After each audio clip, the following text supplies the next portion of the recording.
le monde veut investir dans du Airbnb, c'est-à-dire des maisons meublées à Abidjan, en Côte d'Ivoire. Cela est très bien, mais faites attention car ces locations meublées-là peuvent devenir un piège dangereux pour vous et cela peut vous conduire à la MACA, à la maison d'arrêt et de correction d'Abidjan. Restez jusqu'à la fin de cette vidéo et je vous explique le business lucratif des Airbnb et je vous explique comment éviter de tomber dans ce piège-là qui peut vous envoyer très loin. Bonjour à tous, je suis Stéphane Kakou et si vous ne me connaissez pas, ici nous parlons d'immobilier, nous parlons de business et moi-même je suis multi-investisseur dans le secteur de l'immobilier en Côte d'Ivoire. Aujourd'hui dans cette vidéo, on parle de Airbnb et je vous explique comment éviter ce piège-là de vous attirer des ennuis lorsque nous voulons investir dans du Airbnb.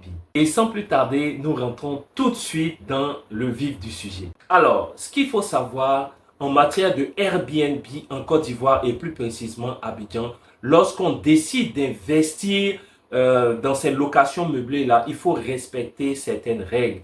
Parce que de plus en plus en Afrique et en Côte d'Ivoire, la loi commence à s'appliquer. Et lorsque vous décidez d'investir dans des locations meublées, vous êtes un commerçant, vous êtes un entrepreneur. Je vois beaucoup de personnes s'investir dans des locations meublées sans parachute. C'est-à-dire, on est un particulier, on a les moyens, on loue un appartement, on achète un appartement, peu importe, on le meuble et on le met directement à la location en résidence meublée. Ça passe, il n'y a pas de souci. Tant que vous n'avez pas de problème majeur, il n'y a aucun souci. Mais il faut savoir que cette manière de faire peut vous envoyer en prison. Car en tant que gérant, en tant que propriétaire de Airbnb, d'accord, vous êtes soumis à la loi. Restez jusqu'à la fin de cette vidéo. Je vous explique qu'est-ce qu'il faut avoir comme document, comme agrément avant de se lancer dans le Airbnb.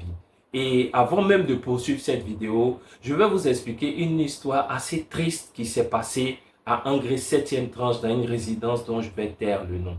Alors, il y a le commandant de brigade mondaine qui m'expliquait parce que j'étais allé faire signer ce qu'on appelle le registre de police. Je vous en parlerai dans cette vidéo pour une de mes résidences lorsque le commandant de brigade mondaine m'expliquait que le gérant d'une résidence à Angré 7e tranche vers la station Shell, pour ceux qui connaissent un peu Abidjan, pas loin du café de Versailles, a été mis aux arrêts et moi je pense que c'est une situation indépendante de sa volonté. Et qu'est-ce qui s'est passé? Il y a un client qui est venu avec sa petite amie, rien de particulier, rien d'alarmant, d'accord? Ils ont pris une chambre il faut dire que cet hôtel-là n'était pas déclaré.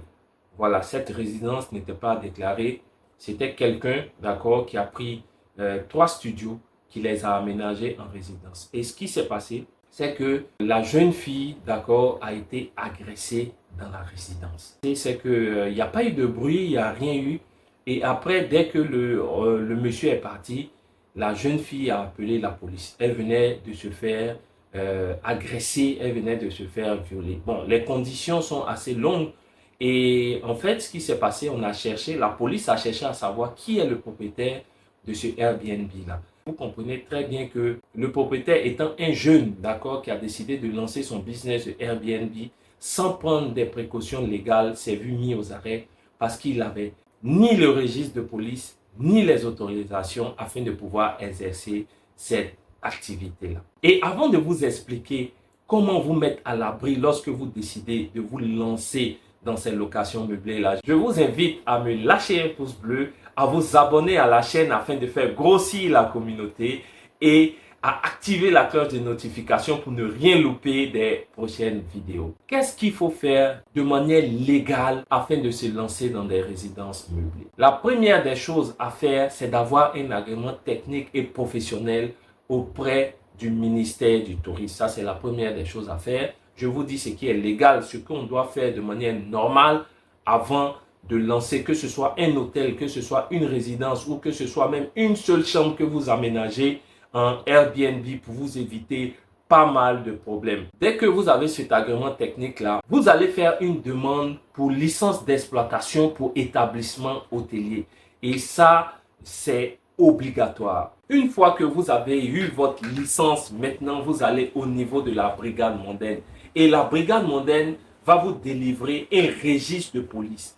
Et lorsque vous recevez quelqu'un dans votre établissement, dans votre Airbnb, vous l'enregistrez dans le registre de police. Et le registre de police, vous le faites signer 2 à 3 fois par semaine au niveau de la brigade mondaine. Et la brigade mondaine, à travers ce registre-là, va voir quels sont ceux que vous recevez, parce que vous devez prendre le numéro de leur pièce d'identité, leur nom, leur adresse, leur numéro de téléphone.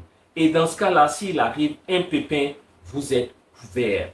Donc, pour tous ceux qui veulent se lancer dans cette activité, c'est vrai que pour obtenir la licence d'exploitation, ça reste assez compliqué. Mais pour vous protéger, avant même de faire la licence d'exploitation, il vous faut faire un registre de commerce. C'est très important. Ici, si vous avez le registre de commerce, allez à la brigade mondaine, négociez avec la brigade mondaine, vous aurez la chance de pouvoir avoir ce fameux registre de police là, d'accord, avec des fiches de renseignement que vous devez remplir obligatoirement pour les personnes qui vont venir dans votre Airbnb. Et si vous manquez à cela, vous risquez fort bien, s'il y a un incident qui arrive comme celui que je viens de relater tout à l'heure, vous retrouvez derrière les barreaux à la maison d'arrêt et de correction d'Abidjan, la MACA. Je pense qu'on ne fait pas un business, on ne fait pas une affaire, surtout dans l'hôtellerie, surtout dans l'immobilier, surtout dans le Airbnb pour s'attirer